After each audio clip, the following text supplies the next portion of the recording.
کوہ کاف مشرق گفتہ اور عرب کے مشہور افسانوں میں سے ایک افسانے سلسلے کا نام ہے۔ اسلامی روایت کے مطابق کوہ کاف کو جنوں کا وطن کہا جاتا ہے، جسے اللہ تعالیٰ نے چمکتے زمرد سے بنایا، جبکہ ایرانی روایتوں میں مطابق یہ علاقہ شمالی کفاف کے علاقوں میں تھا اور اس علاقے کو آج تک کوئی انسانی حکومت حاصل نہیں کر سکی اور نہ ہی کوئی انسان اس پر قبضہ کر سکا، کیونکہ یہ پہاڑی سلسلے اسرار میں ڈھکے ہوئے ہیں۔ کوہ کاف دراصل ایک پہاڑی سلسلہ ہے۔ اسے زمین کا سب سے دور دراز مکان کہا جاتا ہے، جو داستانوں میں زرتوس کی زمین اور شی مرغ نامی ایک پرندے کی وجہ سے مشہور ہے۔ کہتے ہیں کہ یہ پہاڑ سبز زمرد پر مشتمل ہے۔ اس زمرد کی وجہ سے آسمان کو سبز رنگ عطا کیا گیا ہے۔ کوہ کاف کو جنوں کا شہر بھی کہا جاتا تھا، جہاں قدیم زمانے میں جنات نے بہت سی حکومتوں کو قائم کیا تھا۔ امام لکھتے ہیں کہ تو کوہ کاف کئی علاقوں میں تقسیم ہے، جس میں 70 زمین چاندی اور 70 زمین سونے کی ہے، جبکہ 70 مشق کی۔ عربی کتابوں کے مطابق کوہ کاف چند پہاڑی سلسلوں میں سب سے اونچا پہاڑی سلسلہ ہے، جو اللہ تعالیٰ کی طرف سے زمین کو سہارا دینے کے لیے بنایا گیا تھا، اور اس دنیا میں جتنے بھی پہاڑی سلسلے ان سب کی شاخیں زیر زمین کوہ کاف سے جڑی ہوئی ہے۔ اس طرح کوہ کاف زمین کا سب سے بڑا پہاڑ ہے اور یہ سب سے بڑا پہاڑی سلسلوں کا مرکز ہے۔ 13ویں صدی میں زروا الکشی نے ایک کتاب لکھی، جنہوں نے لکھا تھا کہ کاسموجو کے مطابق آسمان کو خدا نے تھام رکھا ہے تاکہ آسمان زمین پر نہ گر پڑے۔ زمین کے چاروں طرف سے پہاڑوں کا ایک طویل سلسلہ ہے۔ اس سلسلے میں کاف کا پہاڑ بھی شامل ہے، جو زمین کو اپنی جگہ پر قائم رکھتا ہے۔ اسی طرح مشہور صوفی جلال الدین رومی نے اپنی تحریروں میں کوہ کاف کا ذکر کچھ یوں کیا ہے کہ طاقتور سکندر بادشاہ ذوالقرنین نے آب حیات کی تلاش میں مشرق کا سفر کیا۔ اس سفر کے دوران آپ کوہ کاف تک جا پہنچے تھے تو آپ نے دیکھا کہ وہاں پر فرشتہ اسرافیل قیامت کے دن سور پھونکنے کا انتظار کر رہا تھا، اور اس بات کے مطابق ایک اور روایت بھی بیان کی گئی ہے کہ حضرت ابن عباس رضی اللہ عنہ فرماتے ہیں کہ حضرت محمد صلی اللہ علیہ وآلہ وسلم ہمارے پاس تشریف لائے جبکہ ہم مسجد نبوی میں ایک دائرے کی شکل میں بیٹھے ہوئے تھے۔ آپ صلی اللہ علیہ وآلہ وسلم نے ہم سے ارشاد فرمایا کہ آپ کیا کر رہے ہیں؟ آپ نے عرض کی، یا رسول اللہ صلی اللہ علیہ وآلہ وسلم، ہم اس چیز پر غور کر رہے ہیں کہ سورج کیسے طلوع ہوتا اور غروب ہوتا ہے۔ تو آپ صلی اللہ علیہ وسلم نے فرمایا کہ تم نے اچھا کیا، اس طرح مخلوق میں ذکر کیا کرو، کیونکہ اللہ جس کے لیے جاتا ہے وہ پیدا کرتا ہے۔ تم یہ تعجب کرو کہ کوہ کاف سے آگے 7 سمندر ہے، ہر سمت 500 سال سفر کرنے کی طویل ہے۔ اس سے آگے 7 زمینیں بھی ہیں جن کا نور وہاں کے لوگوں کے لیے چمکتا ہے۔ اس کوہ کاف کے آگے 17,000 مخلوقات ہیں جو عورتیں ہیں۔ ان کو پرندوں کی شکل میں پیدا کیا گیا۔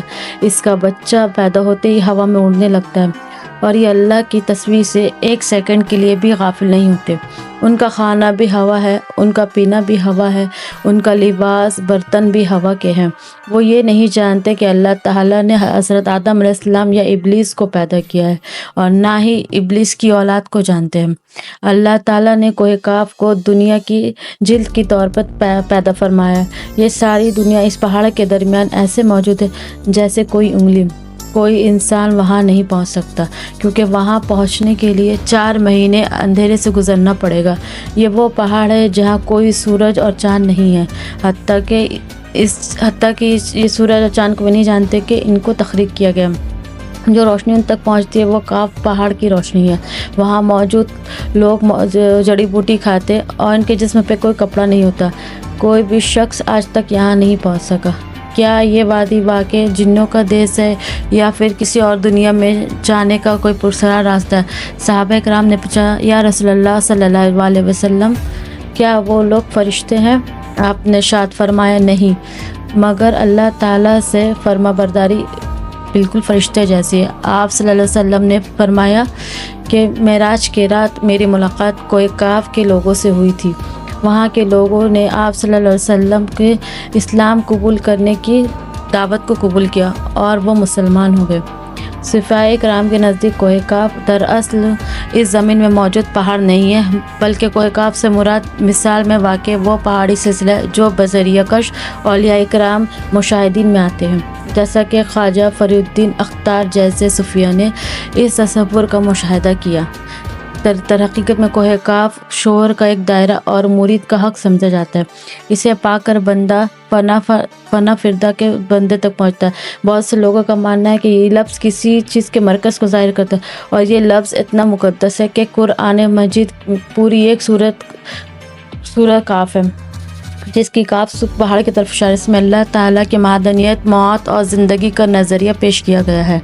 جو جغرافیائی اعتبار سے کوہ کاف اس زمین میں کہاں موجود ہے، اس بحر میں مختلف نظریات پیش کیے جاتے ہیں۔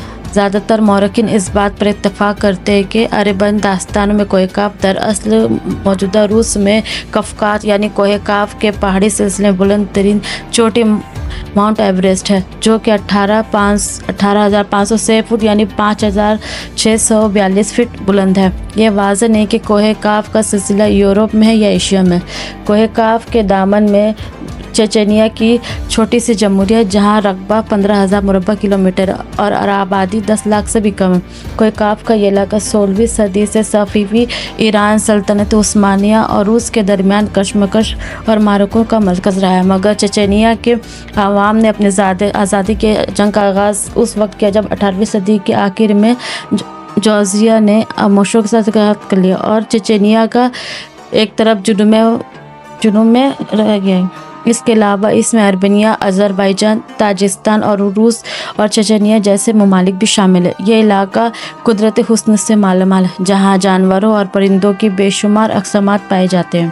قفقاز کا پہاڑی سلسلہ شمالی قفقاز اور ماورا قفقاز میں تقسیم کر دیا گیا ہے۔ شمالی قفقاز روس کی ایک سرزمین ہے، جبکہ ماورا قفقاز خود بخود ایک خود راستیہ آذربائیجان واقع ہے۔ اس میں پہاڑ کافی ڈھلوان ہے۔ اس پہاڑی سلسلے میں 5,000 میٹر سے زیادہ چند پہاڑ ہیں۔ سب سے اونچے اور لمبے پہاڑ ایورسٹ اور کاسٹک ہے، جس کی بلندی 5,642 33